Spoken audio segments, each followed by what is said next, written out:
Hi guys, so for today's Change It Up September video, I have decided to change it up, at least for this channel. And what I mean by that is that I'm going to be doing, like the title says, an Ask Nikki video. Now, what I mean by like changing it up for this channel is that I actually have like an entire Ask Nikki channel. Now, for those of you that have been on my channel for a while or have maybe like clicked around like to the homepage and explored around, you may already know that, but I have had a ton of people over on my Ask Nikki channel say like, wow, I never knew you had this channel, like I wish you would talk about it more in your main channel. So it kind of got me thinking. I was like, you know what?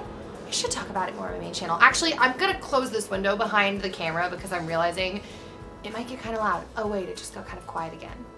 I hope it doesn't get loud because the breeze feels really nice. Anyways, so yeah, I wanted to kind of let you guys in on my little Ask Nikki world, and also I thought it would be a fun way to like change it up on this channel. I do advice videos sometimes, but I guess I've never done like an official like Ask Nikki video on this channel. So the way that channel works is I actually upload videos 5 days a week, and I had taken a really long break from that channel, but it's been back up and running now for almost a month, Monday through Friday, and it's really cool because I'm able to keep up these videos now because my sister Shayna actually helps me with that channel. She like picks the questions, helps me get the videos up, so it's been super fun to put up so many videos over on that channel. So with that being said, I'm actually gonna pick a question from my Ask Nikki P email address and go ahead and hop right in. Okay, hey Nikki, I am in high school and I'm starting to get invited to parties. I know for sure that there are drinking and smoking at these parties, and my friends still seem fine with going. I really don't want to do drugs and sorry, my emails just started coming in. I really don't want to do drugs or drink alcohol as I know it can affect my future, but I also don't want to seem like a loser for not going and have my friends leave me.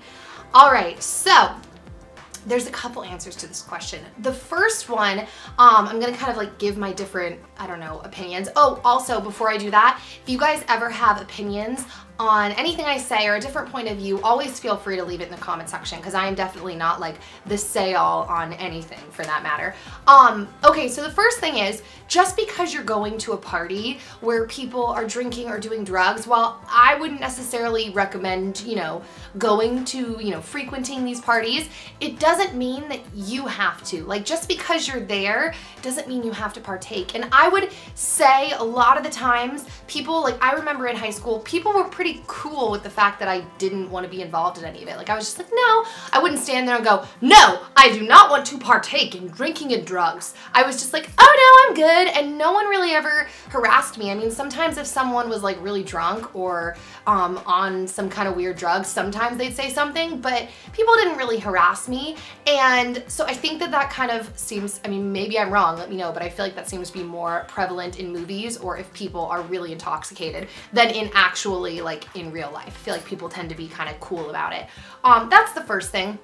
Second thing is, if I am wrong and you do know that people are gonna harass you or try to make you feel like a loser, you don't have to go to these parties. The obvious fact here is that not drinking and not doing drugs does not make you a loser. That's the obvious fact. But on top of that, like, if that's the way you're feeling with your friends, I would recommend, you know, no, I don't want to say this in a really flippant way. I was going to say like finding new friends, but I would recommend putting yourself in situations in life where you are comfortable and passionate about things, and then you will find like-minded people. So let's say, I always give this example, but let's say you're like really passionate about animals and you get involved like volunteering at like an animal shelter or joining some kind of like animal club. I don't know if that exists, or like enrolling your dog in like an animal training or like a dog training class or something like that. Putting yourself in a place where people have similar passions. Or I always recommend this, that like getting involved in like a local church youth group, because your chances, I mean, it's not like just because you're involved in a church, it's like everyone is perfect because we're all just people, but your chances of being around people who are kind of striving for similar things are probably going to be pretty high if you're involved in like a church youth group.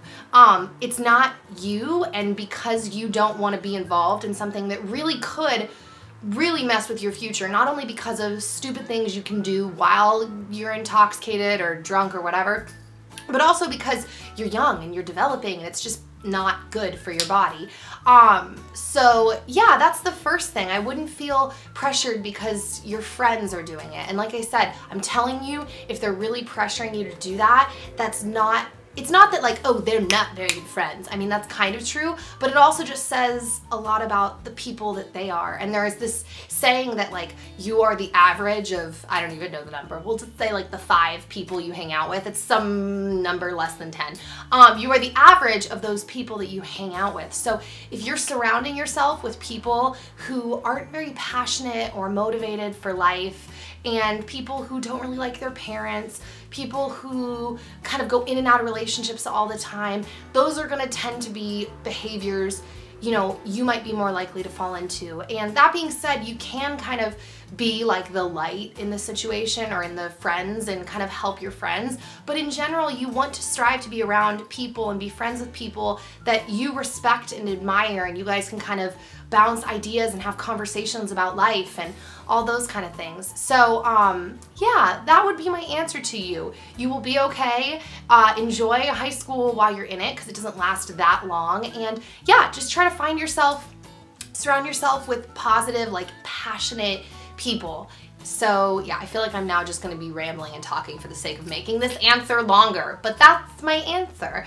Okay, so I also do this thing on Ask Nikki where I also have the hashtag, so people can tweet me with like shorter questions. So yeah, I'm gonna look up and pick a question. Ask Nikki P. Okay, here we go. The question is, if you could go back in your past and change one thing, what would you change? And would you change anything? Okay, so I'm gonna answer this question in 2 ways, because I feel like if I just leave to like give you my first answer, people might think it's a cop-out, because that first answer was gonna be that I wouldn't change anything, because all of those things, even the things that like devastated me, ended up like turning my path into something that has made me so happy, and I think has made me so much more happier, if that's the right sentence or the right way to word it, than if I had gotten those things that I wanted or the path that I was going down. So that would have been the first answer, and I actually really mean that. So I really try to remind myself when I'm going through like harder times or I feel like I'm in a crappy situation, I try to remind myself of those situations in the past where I felt so crappy and it ended up turning into something so amazing, and I could have never like predicted that or planned that out. Which actually, side note, I was watching, I think it was 500 Days of Summer last night. We were like halfway through it, and we paused it. We're gonna watch the other half today. I think they were saying it was in that movie where one of the characters said like, control is an illusion, like none of us control anything. And yeah, that was really pointless. The point is, it's true, none of us control anything, and I get like caught up in situations sometimes where I'm like, and then when time goes on, it ends up actually working out for the better, because it develops my character, or it takes me to a place that I'm ultimately happier. So yes, that's the first part. The second part is, if I actually had to pick something, I guess if we're just like, I don't know what the word is, if we're just like, I have to answer here, I would probably say that I wouldn't have pushed myself as hard as I did like in dance. When I was dancing, I always had a lot of really weird injuries, and I always felt like such a wimp. Like all the other dancers could keep going, and like, so I would just take like all this Advil to try to push past it, which ended up like messing with my stomach. And when you take Advil, it kind of buffers the pain and you can't really feel it. Well, pain is there for a reason. So I would push past it and make my injuries worse. So in theory, if I could change something, that would be what I would change, I guess. But A, knowing myself, I don't know if like I went back, if I would actually have listened to my body and stopped. I probably would have kept pushing, A. And B, honestly, all of those injuries are a big factor in me being on YouTube, you know, because I didn't know what I was gonna do anymore, and I had spent so much time dancing and performing and all that stuff. So that's, like I said, one of those things where it's like a semi-regret, but like not really, because of the way things turned out. So those are like my 2 answers to that. So yeah. So that is the end of my Ask Nikki P video. Be sure, if you like these kind of videos, to go over and subscribe to that channel, because I'm super excited that I'm doing it 5 days a week now. And yeah, I would love to have you guys over there and have your feedback and hear your questions. And I really, really like this stuff. I used to be weirdly obsessed with Dr. Laura. I actually still kind of am, but then I can't figure out how to log back into my Sirius XM radio account. I should probably figure that out. But I've always been really into this stuff, so it's really fun to hear from you guys and give what little bit of input I have, I guess. So yes, I will see you all over on that channel, and I will see you here again on Wednesday, and I will see you all over the rest of the internet, I'm sure in like 5 minutes, because I'm everywhere all the time. Oh, by the way, Wednesday's video is gonna be very exciting, and if you're on Twitter or Instagram, you may have a guesstimate as to what's coming up. So I will see you then. I hope you guys have an amazing rest of the day, and me and my tea say goodbye. Bye!